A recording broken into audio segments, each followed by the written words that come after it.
Hello everyone, good morning. কেমন আছো সবাই? আশা করছি সবাই অনেক ভালো আছো, সুস্থ আছো, আর আমরাও কিন্তু খুব ভালো আছি।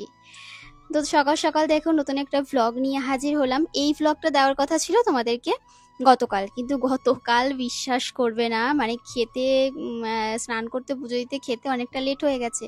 আর যখনই পেটে ভাত পড়ে না, এত পরিমাণে ঘুম চলে আসে, আমি ভাবলাম 10টা মিনিট বসি, তারপরে ভিডিওটা এডিট করে তোমাদেরকে পোস্ট করব। আমি কিভাবে যে ঘুমিয়ে পড়েছি আমি নিজেও জানি না। ঘুম থেকে উঠেছি তখন বাজে প্রায় পৌনে ছটা, মানে তখন ভিডিও এডিট করে পোস্ট করা আমার পক্ষে তো সম্ভব না। তাই কালকে আর ভিডিও দিতে পারিনি। কেন এরকম হচ্ছে আমার সাথে সত্যি বুঝতে পারছি না, মানে এটা চাইছি না কিছুতেই, কিন্তু তারপরেও হয়ে যাচ্ছে। তো যাক, কি আর করা যাবে, ফিরি আজকের গল্পে। মানে আমাদের তো নতুন, প্রত্যেক দিনই নতুন নতুন গল্প, নতুন যুদ্ধ, সবকিছু সংগ্রাম সব শিখতে হয়। তো ওই জন্যই বললাম নতুন গল্পে। তো দেখো, এখানে জলের বোতল নিয়ে জল ভরতে চলে এসেছি।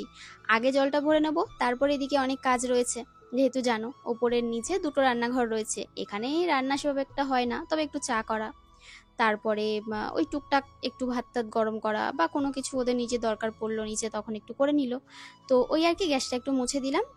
আর এই দেখো, মা ওরা কিন্তু বাড়িতে নেই। মা ওরা কোথায় গেছে, ওই বাড়িতে গেছে। তো আমি ভাবলাম যে সকাল সকাল তাহলে আমি ঘরদোরগুলো ঝাড় টাড় দিয়ে একেবারে মুছে দিয়ে বিছানাপত্র গুছিয়ে দিয়ে চলে যাই। তাহলে আর মায়ের এসে বিছানা টিছানা ঝাড়তে হবে না, ঝাঁটও দিতে হবে না, তাহলে অন্য কিছু কাজ থাকলে ওনাদের করে নিতে পারবে। তো এদিকে বিছানা ঝাড়ু পাচ্ছিলাম না, কারণ ঝাড়ুটা রয়েছে আমার ওপরে, আমার ঝাড়ুটা আবার হারিয়ে গেছে। খুঁজে পাচ্ছি না কোথায় যে মানে রেখেছি। সেদিন খাট খুলেছিলাম, বোধহয় খাটের মধ্যে ঢুকিয়ে রেখেছি। আর ওই জন্য ওদের ঝাড়ুটা নিয়েছিলাম। তো ওদের আবার শলার ঝাড়ু, মানে যে নারকেলের যে কি বলে ওই যে সেগুলো হয় না, পাতাগুলো হয় ছেলে ছেলে যে শলাগুলো বের করা হয়, ঝাঁটার কাঠি ওগুলো আর কি। তো ওটা দিয়ে আমি ঝাড় দিচ্ছি ওপরে। তো মা বললো যে আরো অনেক রয়েছে, তো আর একটা বানিয়ে নিলে হবে এখানে। তো আমি আপাতত ওটা দিয়ে ঝেড়ে নিলাম। আর ঘরটা ভালো করে ঝাড় দিয়ে নিয়েছি। এবার পাখাও চালিয়ে নিলাম। ঝাড় দেওয়ার সময় পাখাটা বন্ধ করতে হয়, আর দরজাও বন্ধ করে দিতে হয়, কারণ দরজা খুলে ঝাড় দিলে না সব ওই উল্টো দিক দিয়ে হাওয়া দেয়, তো সব নোংরা আবার ঘরের মধ্যে ঢোকে। এরকম আমার সাথে অনেক দিন হয়েছে, আমি নিচে এসে ঝাড় দিয়েছি, ঝাড় দিয়ে সব নোংরা যেই বের করতে যাব, ও অমনি সব নোংরা এত জোরে সেই মুহূর্তেই ঠিক হাওয়াটা দেয়, জোরে হাওয়া, যাতে নোংরাগুলো আবার ভেতরে ঢুকে যায়, আবার ডবল খাটনি খাটতে হয়। এত জোরে হাওয়া দিয়েছে, দুই ঘরে বারান্দায় পুরো নোংরা, আবার জায়গার জিনিস জায়গায় চলে গেছে, আবার আমাকে ঝাড় দিতে হয়েছে। আর এদের দেখো মানুষের থেকে পাশ বালিশ বেশি, মানে কোল বালিশ। আমার শাশুড়ি মা যা পায় শুধু তাই দিয়ে বালিশ বানিয়ে রেখে দেয়। জামা কাপড় তুলো কোথাও একটু পেলে, আমার মেয়ে যত টেডি টেডি রয়েছে সব ভেঙে ভেঙে সে নষ্ট হয়ে গেছে, সব সেই তুলোগুলো নিয়ে বালিশ টালিশ বানিয়ে রেখে দিয়েছে, এবার যত জামা কাপড় যা আছে। মানে ওই জন্য বিছানা ঝাড়তে আসলে বালিশগুলো এত মানে ভারী ভারী। হ্যাঁ, একটা কি দুটো বালিশ ভারী এর মধ্যে রয়েছে, তো সেই দুটো জায়গাতে গেলে কষ্ট হয়। তো ওই যে উপরের বিছানাটা ঝেড়ে নিচের বিছানাটাও ঝেড়ে দিলাম। আর এবার এই যে ঝাড় দিয়ে দিচ্ছি, ঝাড় দিয়ে তোমার ভালো করে এবার পরিষ্কার করে নেব। আর এই ঘরে তো আমাদের আগে ঠাকুর ঘর ছিল, মানে কিছুদিন আগেও। তো দেখো স্টিকারগুলো না এখনো রয়ে গেছে। এই স্টিকারগুলো যদি লাগিয়েছো, মানে এগুলো লক্ষ্মী পুজোর সময় লাগানো হয়। আর ওই যে প্রথমে একটা যেটা কালো কালো হয়ে গেছে, ওটা প্রায় এই বছর না, ওটা তার আগের বছর লাগানো, এখনো রয়েছে। আর যেটা নতুন লাগছে ওটা এই বছর লাগিয়েছি। মানে পুজো তো আবার আসতে গেল, ওই যে পুজো গেল সেই পুজো 2024 সালে লক্ষ্মী পুজোতে লাগিয়েছিলাম। আর এবার তো আমার আবার ওপরে লাগবে, তো ভাবছি ওপরে আর এগুলো লাগাবো না, তাহলে উঠতে চায় না। তারপরে আবার সে ওঠাতে গেলে কত কীর্তি করতে হবে। আলপনা দিয়ে দেবো যদি সময় পাই, সময় না পেলেও দেবো, মানে যেটুকুনি পারি আর কি, যদি ঈশ্বরের কৃপায় সুস্থ থাকি, ভালো থাকি, তাহলেই আর কি। আর এই যে সাইকেলও এক গাদা সাইকেল হয়ে গেছে, কোয়েলের দুটো, মেয়ের একটা, তারপরে আবার ওর মধ্যে বোধহয় বাইক রয়েছে, হ্যাঁ দাদার আবার বাইকও রয়েছে, মানে এখানে 4-5খানা তোমার সাইকেল বাইক এই সমস্ত। তো এগুলো আবার সরিয়ে সরিয়ে একটু ঝাঁট না দিলে, না মুছলে হয় না, কারণ কোয়েল আবার বাইরে যায়, সাইকেল বাইরে নেয়, ভেতরে ঢোকায়, তো ওই যে কি বলতো সাইকেলের চাকায় না দাগ লেগে থাকে, নোংরা নোংরা হয়ে যায় ঘরটা। তো ওই জন্য সাইকেলের চাকা মানে সরিয়ে সরিয়ে একটুখানি ঝাঁটটা দিয়ে দিলে, মুছে দিলে একদম পরিষ্কার হয়ে গেল, তাহলে আর অসুবিধা হয় না। আর উঠোনটা না আমি আগে ঝাড় দিয়ে দিয়েছি, উঠোনটা আমাদের সেরকম তো উঠোন কিছু নেই, ওই সামনের থেকে যতটুকুনি ঝাড় দেওয়া যায় এই আর কি। তো সেটুকুনি ঝাড় দিয়ে ভালো করে পরিষ্কার করে নিয়েছি। আর হ্যাঁ, তোমাদেরকে একটা কথা আমি কিছুদিন ধরে বলবো বলবো ভাবছিলাম, কিন্তু সেটা আর বলাই হয়নি।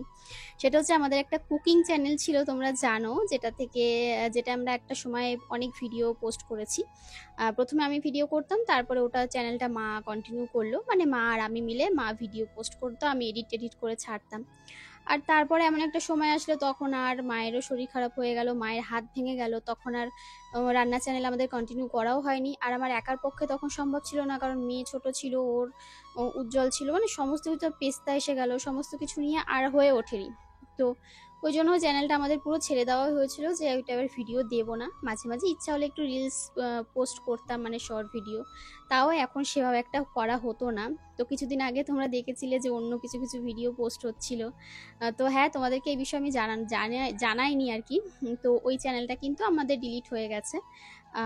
তোমার 60,000 মতো ফলোয়ার্স মানে সাবস্ক্রাইবার ছিল। তো ঠিক আছে, অসুবিধা নেই, মানে এই নিয়ে কোনো চিন্তা নেই। তবে হ্যাঁ, ছিল একটা এক্সট্রা, এই আর কি। কিন্তু তা বলে যে এমন নয় যে এক্সট্রা করে কোনো ইনকাম আসছিল ওই চ্যানেল থেকে, সেটা নয়। ওখানে তো বছর পর বছর ভিডিও দেওয়াই হচ্ছিল না, মানে এরকম একটা ব্যাপার। তো হ্যাঁ, ওই চ্যানেলটা ডিলিট হয়ে গেছে। কেন, কিসের জন্য, কি বৃত্তান্ত, এত আমি তোমাদেরকে খোলসা করে এত ডিটেলসে বলছি না। সে বলতে গেলে দিন রাত অনেক মানে এদিক ওদিক এক এক হয়ে যাবে। তো এক্সট্রা মানে অন্য একটা কারণে আর কি, সেরকম কোনো কারণ নেই। বুঝতেই পারছো, অন্য ভিডিও পোস্ট হচ্ছিল, তার মানে বুঝতেই পারছিলে কিছু একটা ব্যাপার হয়েছে। তো ওই চ্যানেলটা কিন্তু ডিলিট হয়ে গেছে আমাদের ইউটিউব থেকে, ডিলিট হয়ে গেছে। তো ওই চ্যানেলটা আমাদের আর নেই। তো আমাদের এখন চ্যানেল বলতে এই একটাই চ্যানেল, আর আগে আগাগোড়াও একটাই ছিল মেইন চ্যানেল যেটা, সেটাই। কারণ এখানেই তো আমাদের রেগুলার ভিডিও পোস্ট হতো। তো এটাই ভাবলাম তোমাদেরকে জানিয়ে দিয়ে, অনেকেই প্রশ্ন করেছিল তখন সেই মুহূর্তে। তো তখন আর বিভিন্ন কারণে উত্তর দেওয়া হয়ে ওঠেনি, বা তোমাদেরকে বলা হয়ে ওঠেনি। তারপরে ছিল, তারপর অনেকদিন ছিল, থাকার পর তারপরে ভাবলাম ঠিক আছে চলো তাহলে, রয়েছে, কোনো ব্যাপার না। ওটা খোলাও হতো না, কিছু করাও হতো না, একদিন হঠাৎ করে ওটা ডিলিট। তো যাই হোক, কি আর করা যাবে। ওই জন্য আজকে তোমাদেরকে ভাবলাম যে না, জানিয়ে দিই। এখন কিন্তু তোমরা উজ্জ্বল কণিকা বলে সার্চ করলে আর ওই চ্যানেলটা আমাদের পাবে না, আমাদের এই একটাই চ্যানেল। তো যাই হোক, এদিকে দেখো, সকালবেলা উঠে সমস্ত কাজ সেরে, মানে আগে নিচের কাজ সেরে এসেছি, তারপরে ওপরের কাজ মানে মোছামুছি, ঝাড়ু দেওয়া, তারপরে আমি স্নান করে নিয়েছি। এখন কিন্তু অনেক সকাল, বুঝেছো, এখন প্রায় 7:30 এরকম বাজে। তো এখন আমার প্রভুকে উঠিয়ে দিলাম, প্রভুকে উঠিয়ে দিয়ে গাছে একটু ফুল ফুটেছিল, টগর ফুল ফুটেছিল। এখন এই যে প্রভুকে একটু টগর ফুল দিয়ে সুন্দর করে সাজিয়ে দিলাম, হাত মুখ সব মুছিয়ে দিয়ে এবার সকালবেলার যে মানে ভোগটা করেছিলাম, সেটা হচ্ছে সুজি রান্না করেছিলাম বাতাসা দিয়ে, আর কালারটা সুন্দর এসেছিল। জানো তো, প্রভুর খাবারে সুন্দর হয়েছে, খারাপ হয়েছে, ভালো হয়েছে, এগুলো বলতে নেই, কারণ সেগুলো তিনি খান, তো মানে তিনি বিচার করবেন, আমরা বিচার করার কেউ না। তবুও বলে ফেলি, মুখ থেকে বেরিয়ে যায়, এই আর কি। মানে প্রসাদের কখনো দোষ গুণ বলতে নেই। বুঝেছো, যেটুকুনি আমি জানি সেটাই তোমাদেরকে বললাম। তো ওটা প্রভুকেই বলে, আর আমরা তো প্রসাদ পাওয়ার, আমরা প্রসাদ খাই। তো এদিকে দেখো, আমি ছাদে চলে এসেছি। আজকে একটু লাউ শাক করবো। কটা দিন ধরে ভাবছিলাম জানো তো যে লাউ শাক করবো। মা সকালবেলা বলেছে কি, চলো কণিকা লাউ শাক পারবে। আমি বললাম মা এখন তো পারবো না, উজ্জ্বলকে একটু স্নান করাবো। তো ওকে আবার একটু স্নান করিয়ে তারপরে আমি ছাদে আসলাম, কারণ মা ভয় পাচ্ছিল যদি আঙুর গাছগুলো আমি ছিঁড়ে ফেলি, ওই জন্য। আঙুর গাছগুলো না, এই গাছগুলোকে পুরো আঁকড়ে ধরেছিল। তো আমি তো ভিডিওটা যেহেতু স্পিডে যাচ্ছে, মনে হচ্ছে যেন আমি কোনো মানে অনেক তাড়াহুড়ো করছি, কিন্তু না, আমি একদম আস্তে আস্তে হাতে ছাড়াচ্ছিলাম, যাতে কোনো একটা আঙুরের ডালের পাতার ক্ষতি না হয়। তো সুন্দর করে ছাড়িয়ে নিয়েছি। আর এদিকে দেখো, তোমার ওই লাউ শাকগুলো কেটে নিচ্ছি যতটুকুনি দরকার। তবে আমাদের ছাদে হয়েছে এই কপাল ভালো। কিন্তু একটা বিষয় আমি মাকে বলছিলাম যে মা, ডাটাগুলো এত সরু সরু, হ্যাঁ পাতাগুলো খুব ভালো, তবে ডাটাগুলো লিকলিক করছে, যেন ওর গায়ে মাংসই নেই। মা বলছে কি, ছাদে তোমাকে ফল দিয়েছে, সে মানে সবজি দিয়েছে, সেটাই তোমার আর কি কপাল ভালো, যে শাক পাতাও খেতে পারছো। আর একটা লাউও হয়েছে। আর এখানে দেখো, এই যে বেগুন গাছটায় আগে একদিন পেরেছিলাম 3টে বেগুন, আর আজকে আবার 4খানা বেগুন হয়েছে। তো এই বেগুনগুলোকেই আর কি পেরে নিলাম, 4টে বেগুন। আর এবার উপরের ছাদে যাব, আমি একটু দেখবো যে উপরের ছাদে গাছটা কেমন হয়েছে, ডালপালা নেওয়া যায় কিনা। তো এখানে এসে দেখলাম ডালপালাগুলো সবে উঠেছে, তো এখন আর নেওয়া যাবে না, মা এখানে জাল বিছিয়ে দিয়েছে। তো এই যে একটা ডালের থেকে আর একটা ডাল বেরিয়েছিল, সেটা আমি একটু কেটে নিলাম। আর এবার কয়েকটা পাতা কেটে নেবো, কারণ পাতাগুলো কেটে নিলে না, তাহলে আরো ডালপালা বেরোবে, গাছটা আরো সুন্দর হবে। আর পাতাগুলো দেখে খুব লোভ হচ্ছিল, তো ওই জন্য আর পাতাগুলো একটু ভালো করে মানে কেটে নিলাম, বড় বড় পাতা। কারণ ওই ডাটাগুলো তো একদম সরু সরু, পাতাগুলো দিলে তাও একটু খাওয়া যাবে। তো এটাই রান্না করব। চলো, এই তো নেমে গেলাম। আর এই দেখো কতগুলো ফুল হয়েছে আজকে, 4-5টা ফুল হয়েছে সাদা জবা। তো চলো, এই যে আমি চলে আসলাম ঘরে। আর ঘরে এসে এবার এখানে বসে বসে কেটে নিচ্ছি, কেটে নিয়ে তারপরে রান্না বান্না করব। আর আজকে দেখি কি রান্না বান্না করি। একটু এর মধ্যে বাজারেও যেতে হবে, বাজারে গিয়ে একটু সবজি বাজার টাজার আনতে হবে, যা যা আনা সমস্ত কিছু আনতে হবে। তো দেখি কবে আজকে যাই বা কালকে যাই, দুদিনের মধ্যে একদিন যেতেই হবে।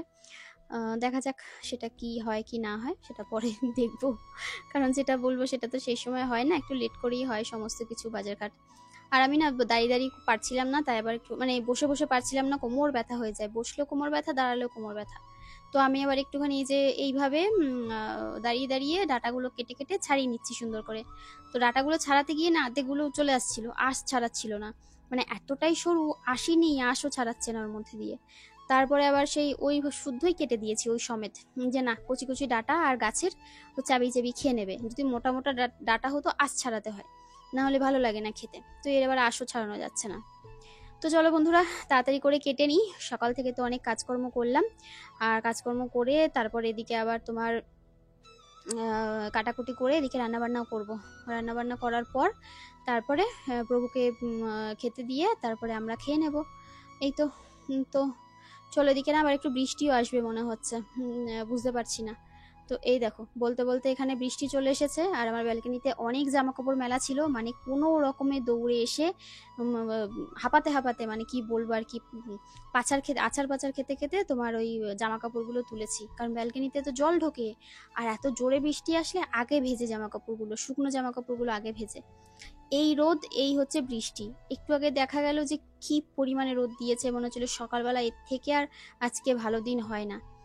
আর গতকাল একটুখানি বিকেলে রান্না হয়েছিল কাবলি চানা, আর তার সাথে লুচি করেছিলাম, একটুখানি ওই চানা ছিল, মানে ছোলার তরকারি ছিল, সেটাই ছিল, সেটা দিয়ে একটুখানি মুড়ি খেয়ে নিচ্ছি।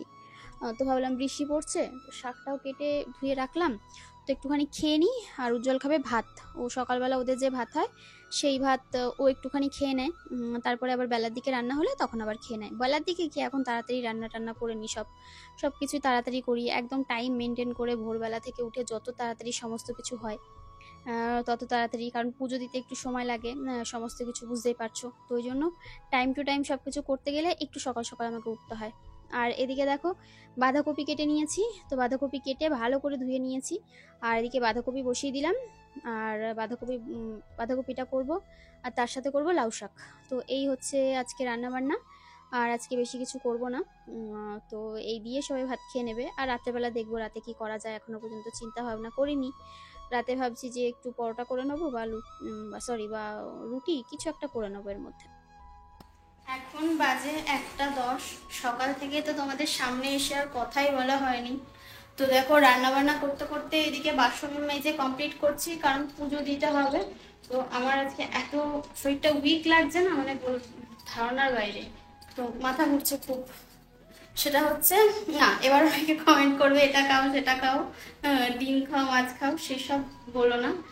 মাথা ঘুরছে তার কারণ হচ্ছে ঘুমটা ঠিকঠাক করে হচ্ছে না। তো হ্যাঁ, আস্তে আস্তে অভ্যাস হয়ে যাবে সমস্ত কিছু। রাতে ঠিকঠাক করে ঘুম হচ্ছে না কটা দিন ধরে, যে কারণে আর কি একটু সমস্যা হচ্ছে। তো ঠিক আছে, ম্যানেজ হয়ে যাবে। একটু উইক লাগছে ওই জন্য। তো কোয়েল বললো পুজো দেবে, আর আমি ও পুজোটা দিয়ে দিই, তারপরে আমি রান্না কমপ্লিট করে তারপরে গিয়ে ঠাকুরকে এখন সন্দেশ এনেছে, সন্দেশ দেবে, আর আমি রান্না হয়ে গেলে তারপরে তোমার এই ঠাকুরের অন্নভোগটা দেবো, বুঝেছো? তারপরে সবাই মিলে খাওয়া দাওয়া করবো। চলো, একটা রান্না কমপ্লিট হয়েছে, রেসিপিগুলো তোমাদের দেখাতে পারিনি, তোমরা তো সবাই জানো। আর এখানে লাউ শাক বসিয়েছি, এখন গাছের থেকে যে লাউ শাকগুলো পারলাম সেগুলো। আর সকালবেলা যা ওয়েদার ছিল না, মানে একদম পাল্টি খেয়ে গেল।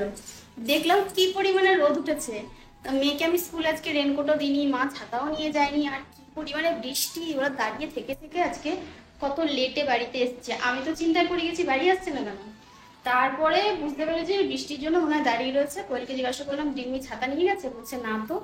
এবার আমিও তো মেয়ের ব্যাগে রেনকোটও দিই, ছাতা তো দিই না, রেনকোটটা দিয়ে দিই। তো তারপরে মনে পড়লো যে তাহলে ওই জন্যই দাঁড়িয়ে আছে, দেরি করে এসছে। মেয়ে খেলো, খেয়ে এখন ঘরে রয়েছে, আর আমি ওইদিকে রান্না বান্না করছি। হয়ে গেছে, শুধু এই শাকটা হয়ে গেলেই হয়ে যায়, ভাত হয়ে গেছে, বাঁধাকপি হয়ে গেছে, শুধু লাউ শাকটা হলেই মানে এবেলার রান্না কমপ্লিট হয়ে যায়। তো বিকেলেরটা বিকেলে দেখবো, এখনো চিন্তা ভাবনা করিনি। আর আজকে আসার সময় একটা বড় মোচা এনেছি, দাঁড়া দেখাচ্ছি। এই দেখো, এনেছি, দাম নিয়েছে বাবা 40 টাকা দাম নিয়েছে, অনেক বড় মোচা। আমি বললাম এটা আবার তিতো লাগবে না তো? বলছে কি না না, এটা হচ্ছে কাঁঠালি কলার মোচা, বুঝেছো? সে অনেক সময় হয় না ওই কি একটা কলা, ওই যে দয়া কলা যেগুলো হয়, বীজ থাকে যেগুলো, ওই কলার মোচাগুলো খেতে না তেতো লাগে। তা আমি ভাবলাম সেইগুলো বোধ হয়। তারপরে ওই কাকাটা বললো যে না, এটা ভালো হবে, নিয়ে খেয়ে দেখো। আমি বললাম ঠিক আছে, নিয়েই দেখি। আর একটা লেবু এনেছি, ওই যে কি লেবু বলে বলো না, বাতাবি লেবু, বাতাবি লেবু। শাকটা একদম নর্মাল লঙ্কা আর পাঁচফোড়ন দিয়ে বসিয়ে দিয়েছি, শুকনো লঙ্কা আর পাঁচফোড়ন দিয়ে। আর এখন এই যে কাঁচা লঙ্কা দিলাম, পরে চিড়ে দিয়ে দিয়েছিলাম, শাক যখন ধুয়েছিলাম তারপরে চিড়ে দিয়ে দিয়েছিলাম। এটা এখন ঢাকা দিয়ে দিয়ে দিয়ে দিয়ে একদম মাখা মাখা করে রান্না করব। আর শুধু আলুটা বাদে সবকিছু আমাদের গাছের, কাঁকরোল গাছের, বেগুন গাছের, আর হচ্ছে শাকও গাছের, সব আমাদের গাছের, মানে চাষের। তো দেখো বন্ধুরা, খেয়ে দিয়ে একটু বেরিয়েছিলাম একটা কাজে, হঠাৎ করেই ফোন এসছে একটা কাজ আছে, আসতে হবে। তো সেই কাজটাই কমপ্লিট করলাম, আর এখন যাব বাড়িতে। খেয়ে বেরিয়ে গেছি, মানে টোটোতে আসছি না, পেটে মনে হচ্ছে মুখ দিয়ে বেরিয়ে যাবে সব, এরকম অবস্থা। চলো, হয়ে গেছে কাজ, 5 মিনিটের কাজ, আসতে যেতে যেটুকুনি। তো এখন যাব বাড়ির পথে। আর এখানে একটা গাছ দেখে, ওই দেখো গাছটা এত ফুল, আমি ভাবছি যে আমার মনে হয় বাড়িতে, হ্যাঁ তালা দেওয়া রয়েছে, বাড়িতে কেউ থাকে না, গাছটাতে এত টগর ফুল। যাওয়ার সময় খানিকক্ষণ দাঁড়িয়ে ভাবলাম যে আমার বাড়িতে যদি একটা টগর গাছ এত ফুল হতো, হয় এত হয় না, তাহলে কী যে ভালো হতো। প্রতিদিন ঠাকুরকে পুরো ভরিয়ে দিতাম আসন ফুল দিয়ে, মালা গেঁথে, কি ভালো লাগছিল গাছটা দেখে। সন্ধ্যাবেলায় এখন আমি ছাড়ালাম, এই কটা ছাড়াতে ভুলে গেছি গো। থাক, অসুবিধা নেই। এইটাই যে ভেতরে যে নরম অংশটা থাকে, এটাকে কলা বউ বলে। এটা পুরো নরম আর অনেকটা বড় হয়েছে এটা, কারণ এই মোচাটা না অনেকটা বড় ছিল। এই দেখো সব এখানে ছাড়িয়ে রেখেছি, আর এইখানে সব ছাড়িয়ে ছাড়িয়ে রেখেছি, সব ছাড়ানো। তবে লাস্টে যে এটা গায়ে লেগেছিল সেটা আমার দেখা হয়নি। এটা কি এখন আমি রাখবো, ফ্রিজে রাখি বলো, ফ্রিজের মধ্যেই রাখবো। রেখে তারপরে দেখি রাতের একটু রান্না বান্না আছে, মানে আমাদের ভাত তরকারি হয়ে যাবে। ভাবছি একটুখানি কি করব, একটু ফ্যান ভাত করব, নাকি একটু খিচুড়ি মতো করব, নাকি একটু চিড়ের পোলাও করে দেবো, মানে ঠাকুরের জন্য, প্রভুর জন্য। তো সেটা মেয়ে খেতে পারবে, মানে বুঝতে পারছি না যে কি করলে সুবিধা হবে, দেখি কি করা যায়। তো এটা রেখে আসি, চলো রেখে এসে একটুখানি বসবো। উজ্জ্বলাবার বলেছে 8টার মধ্যে ভাত দিয়ে দিতে, আমার 8টা প্রায় বেজেই গেছে, 8টা প্রায় বেজেই গেছে গো বাবা গো। আর একজন ঘুমাচ্ছে এখানে, আমার কথা শুনে জেগে গেল। ঘরে যা পাহারাদার। তো দেখো বন্ধুরা, মোচা রান্না বলছি, মোচা ছাড়ানো তো কমপ্লিট হয়ে গেছিলো, ফ্রিজে রেখে দিয়েছি। আর রাতে করেছি এখানে কি বলতো এটা, না ভাত ভাজা না, দেখে মনে হচ্ছে তাই না, চিড়ের পোলাও। এই দেখো, ক্যাপসিকাম দিয়েছি, আলু দিয়েছি, বাদাম দিয়েছি, কাজু কিশমিশ দিয়েছি, এই যে ঝরঝরে চিড়ের পোলাও করেছি। ঠান্ডা হলে আরও ঝরঝরে হয়ে যাবে। আর এখানে না ওই যে চিড়ে ভাজা করব বলেছিলাম, বাকি চিড়েটা ভাজা করে রাখলাম, ঠান্ডা হতে দিয়েছি, ঠান্ডা হলে কৌটোর মধ্যে ভরে রেখে দেবো।